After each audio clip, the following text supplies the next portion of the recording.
Assalamualaikum. Waalaikumsalam warahmatullahi wabarakatuh. Hari ini gimana? Alhamdulillah Pak KS sehat. Iya, sehat. Ya, Alhamdulillah. semoga kita selalu sehat semua dan selalu sukses. Amin Bapak, amin. Iya. Di dalam proses pembelajaran perlu adanya suatu perubahan dan mencari cara untuk agar anak itu bisa menyenangkan di dalam proses pembelajarannya. Oh iya, baik Pak. Nah, bahwa kita sudah menentukan untuk memberikan IHP atau memberikan in-house training kepada para tenaga pendidikan bahwa pembelajaran ini perlu diubah.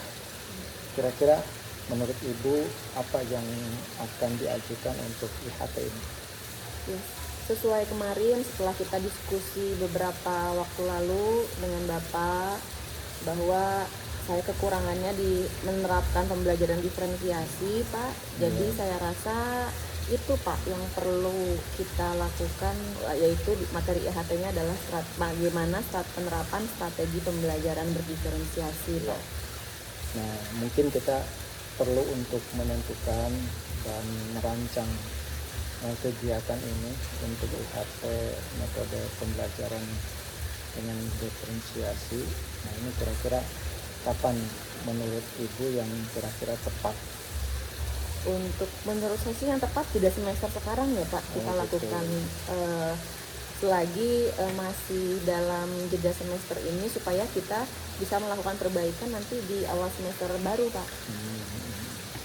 Nah, berarti kalau kita tentukan misalkan di semester baru ini di minggu keberapa nih kira-kira? Sepertinya cocok di minggu kedua Pak. Minggu kedua ya. Ya. Nah, kemudian kita coba tentukan untuk narasumbernya siapa dan kemudian kita coba untuk mengakselerasi, menyelaraskan untuk metode pembelajaran diferensiasi ini kepada seluruh guru gitu ya. Ya Pak. Nah, untuk Ibu mengenal dengan PMM? Oh sudah Pak, sudah pernah masuk, walaupun belum rutin Pak. Oh gitu. Nah, menurut Ibu kira-kira untuk PMM ini gimana nih Bu? Untuk PMM sekilas saya sudah berselancar di PMM, itu banyak sekali contoh-contoh untuk penerapan pembelajaran diferensiasi Pak. Walaupun memang untuk SMK masih jarang-jarang ya Pak ya untuk penerapannya. Iya. Nah, kira-kira kalau kita melakukan dengan metode diferensiasi kemudian kita lakukan untuk penyelarasan terhadap PMM kepada seluruh guru, kira-kira tepat nggak Bu ya? Menurut saya itu sangat tepat Pak. Nah, gitu ya. Betul. Jadi kita coba untuk mengeksplor PMM ini kepada seluruh guru agar guru bisa berkualitas, bisa lebih memahami untuk metode pembelajaran diferensiasi ini. Kalau tidak demikian, kita untuk mengubah mindset guru di dalam metode pembelajaran ini mungkin masih perlu kita terus dorong, terus support untuk kepada seluruh para guru gitu kan, agar metode diferensiasi ini bisa memasyarakat kepada seluruh guru agar bisa melakukan diferensiasi gitu. Kemudian di dalam rangka diferensiasi ini kan Ibu pernah menyusun asesmen diagnostik terhadap para siswa? Pernah Pak, walaupun mungkin itu tidak secara tertulis Pak. Mendiagnostiknya hanya secara lisan saja. Iya. Kalau di presentasi kira-kira gimana Bu? Ya kalau lihat dari kemampuan anak, kebanyakan anak memang dalam taraf sedang Pak untuk pemahaman kognitifnya.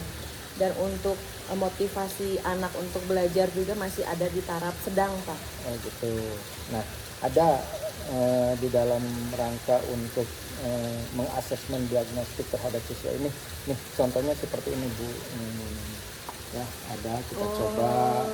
Ya, ini kira-kira kalau menurut saya karena saya coba melakukan untuk melakukan diferensiasi dan coba untuk mengasesmen terhadap dia terhadap siswa, agar kita melakukan bagaimana cara memilih terhadap pengetahuan maupun Iya, ya. Seperti ini jadi ya Iya, Pak ya, iya, betul. contohnya Bapak untuk asesmen diagnostik. Jadi harusnya memang terformat tertulis ya Iya, Pak seperti betul. ini. Jangan hanya seperti saya hanya Iya, lisan ya Pak iya. ya. Oh Nah, iya, ini iya, baik. memang alangkah baiknya perlu kita sosialisasikan kepada seluruh guru untuk mengasesmen atau cara mendiagnostik terhadap hasil pembelajaran diferensiasi ini gitu kan. Iya. Jadi agar tepat sasaran, agar kompetensi yang kita ajarkan itu sesuai gitu kan. Ya, baik. Tingkatannya sampai di mana gitu kan. Nah, ini kan perlu untuk bisa kita lakukan. Ya, baik Nah, Pak.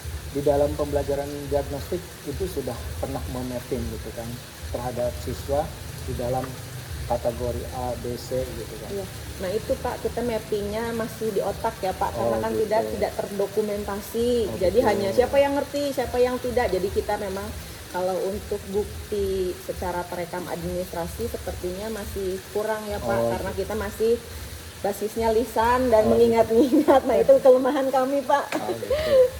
Nah, ini kan salah satu cara ya, untuk diferensiasi ini agar bahwa kita pembelajaran menghasilkan produk juga, kemudian kita tertuju atau terfokus kepada siswa.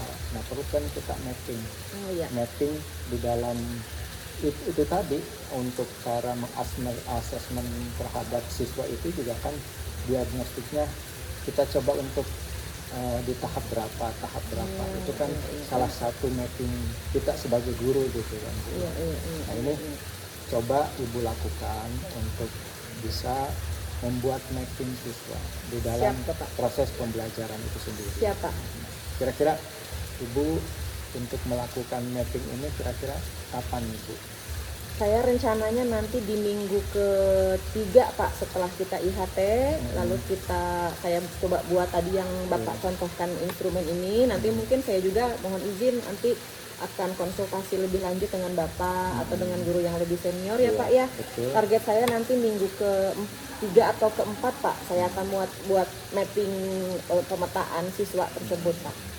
Nah, ini kan salah satu cara agar kompetensi kita ini sudah tersampaikan apa belum. Ini kan salah satu mapping terhadap siswa itu sendiri. Kemudian membuat target belajar itu juga ibu berapa kompetensi di dalam satu semester ini? Satu semester ini kompetensinya itu dalam tujuan pembelajaran ada 6 Pak. Dalam TP-nya Bu ya? Betul. Nah, untuk di dalam CP-nya itu kira-kira apa target terhadap pembelajaran? Nah itu Pak, kita masih sama. Tadi target semua anak sama saja dengan di situ, gitu. betul.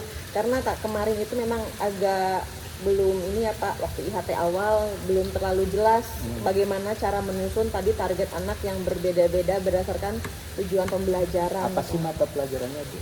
Saya mata pelajarannya bahasa Inggris Pak. Oh, bahasa Inggris. Nah, mungkin kan ada target untuk 4 ya, ada reading, speaking, listening gitu Betul. kan. Nah, itu kan mungkin itu sudah bisa memapping gitu kan, sudah bisa memapping siapa yang bisa reading gitu kan, siapa yang bisa. Nah, Iya. jadi nanti itu bisa kita mappingkan sehingga ada kategori ini yang sudah mahir, ini yang sudah bisa reading, ini yang sudah bisa speaking dan lain sebagainya.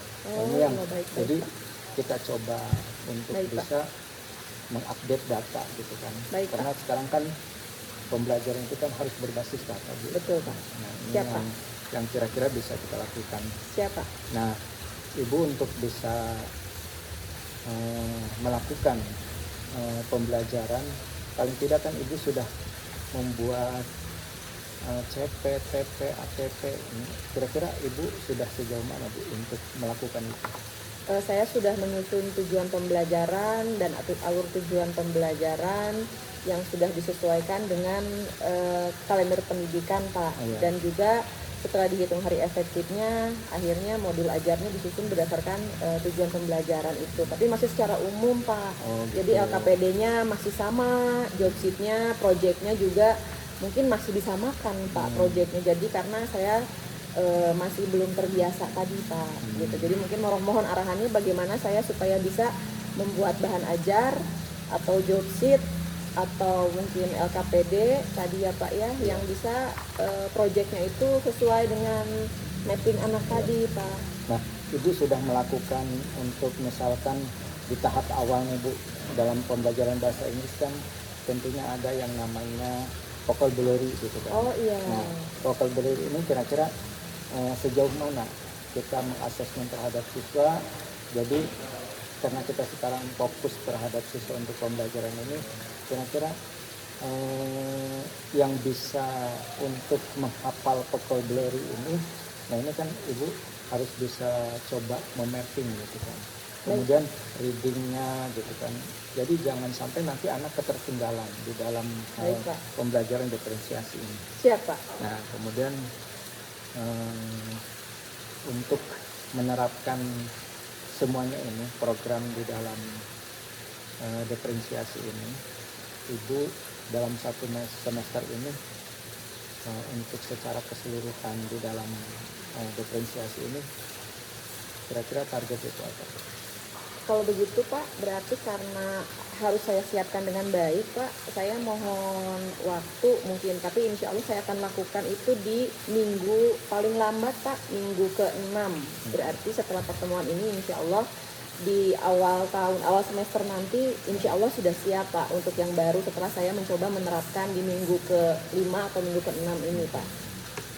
Nah kira-kira dalam satu semester untuk CP yang Ibu targetkan, yang Ibu tuliskan, kira-kira bisa terkejar nggak Bu?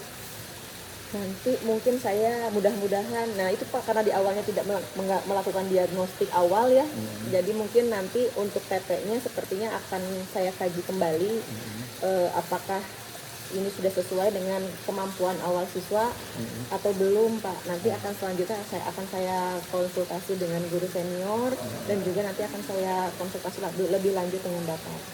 Nah, kemudian hasil daripada yang Ibu lakukan untuk merefleksi kepada diri kita nih, untuk selaku guru gitu kan, tidak hanya siswa yang kita nilai, tentunya kita juga untuk direfleksi gitu kan, untuk merefleksi kepada diri kita.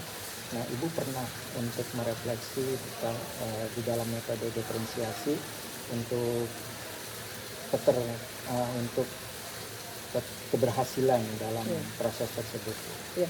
Untuk merefleksi saat ini mungkin saya merefleksi satu hal yang baik yang sudah saya lakukan hari itu adalah mungkin saya menyiapkan pembelajaran dengan baik, pengelolaan kelas yang baik. Namun memang saya juga merefleksikan bahwa dalam pengkelompokan siswa masih belum bervariatif Pak. Lalu untuk mapping siswa juga masih berdasarkan tadi ya Pak, berdasarkan lisan. Lalu untuk target belajar pun masih sama. Nah saya rasa untuk ke depan saya optimis saya bisa lebih baik lagi Pak. Ibu mungkin kan ada hal-hal yang kurang di dalam pembelajaran ini kan, jadi kita refleksi terus di dalam hasil-hasil pembelajaran itu sendiri. Siap Pak. Ini yang mungkin terkadang kita sebagai guru kita selalu mengaku benar gitu kan, bahwa itu pembelajaran benar gitu kan, tapi kita tidak pernah merefleksi kepada diri kita sendiri. Nah, mudah-mudahan dengan hasil dialog kita akan menjadikan sebuah manfaat dan akan menjadikan refleksi kita ke depan untuk metode-metode pembelajaran terutama dalam diferensiasi, ya semoga bermanfaat.